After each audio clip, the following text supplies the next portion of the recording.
ನಮಸ್ಕಾರ. ವಿಕೆ ಡಿಜಿಟಲ್ ನ್ಯೂಸ್ಗೆ ಸ್ವಾಗತ. ನಾನು ಕನಿಷ್ಠ 100 ವರ್ಷ ಬಾಳುತ್ತೇನೆ ಎಂದು ಮುಖ್ಯಮಂತ್ರಿ ಸಿದ್ದರಾಮಯ್ಯ ಭರವಸೆಯಿಂದ ಹೇಳಿದ್ದಾರೆ. ನನಗೆ ಈಗ 78 ವರ್ಷ ತುಂಬಿ 79ನೇ ವರ್ಷ ನಡೆದಿದೆ. ನಾನಂತೂ ಕನಿಷ್ಠ 100 ವರ್ಷ ಬಾಳುತ್ತೇನೆ ಎಂಬ ನಂಬಿಕೆ ಇದೆ ಎಂದು ಮುಖ್ಯಮಂತ್ರಿಗಳು ತಿಳಿಸಿದ್ದಾರೆ. ಮೈಸೂರಿನ ಕೆಎಸ್ಒಯು ಘಟಿಕೋತ್ಸವ ಭವನದಲ್ಲಿ ಶುಕ್ರವಾರದಂದು ಸಮಾರಂಭವೊಂದರಲ್ಲಿ ಭಾಗವಹಿಸಿ ಅವರು ಮಾತನಾಡುತ್ತಿದ್ದರು.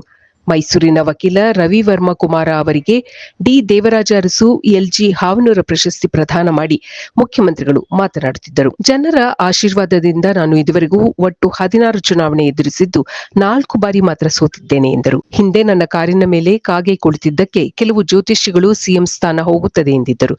ಆದರೆ ನಾನು ಆಗ 5 ವರ್ಷ ಅಧಿಕಾರ ಪೂರೈಸಿದೆ ಎಂದು ಸಿದ್ದರಾಮಯ್ಯ ಹೇಳಿದರು. ಈ ಅವಧಿಯಲ್ಲಿ 2.5 ವರ್ಷ ಪೂರೈಸಿದೆ, ಇನ್ನೂ 2.5 ವರ್ಷ ಪೂರೈಸುವ ವಿಶ್ವಾಸವಿದೆ ಎಂದು ಮುಖ್ಯಮಂತ್ರಿಗಳು ಹೇಳಿದರು. ಇದೇ ವೇಳೆ ಅಭಿಮಾನಿಗಳು 5 ವರ್ಷ ನೀವೇ ಸಿಎಂ ಆಗಿರಬೇಕು ಎಂದು ಕೂಗಿದರು. ಇದಕ್ಕೆ ಪ್ರತಿಕ್ರಿಯೆ ನೀಡಿದ ಸಿದ್ದರಾಮಯ್ಯ, ಇದನ್ನು ಹೈಕಮಾಂಡ್ ತೀರ್ಮಾನಿಸುತ್ತದೆ ಎಂದು ಹೇಳಿದರು. ಇದು ಈವರೆಗಿನ ಸುದ್ದಿಗಳು. ಮತ್ತಷ್ಟು ಸುದ್ದಿಗಳಿಗಾಗಿ ನೋಡ್ತಾ ಇರಿ ವಿಕೆ ಡಿಜಿಟಲ್ ನ್ಯೂಸ್.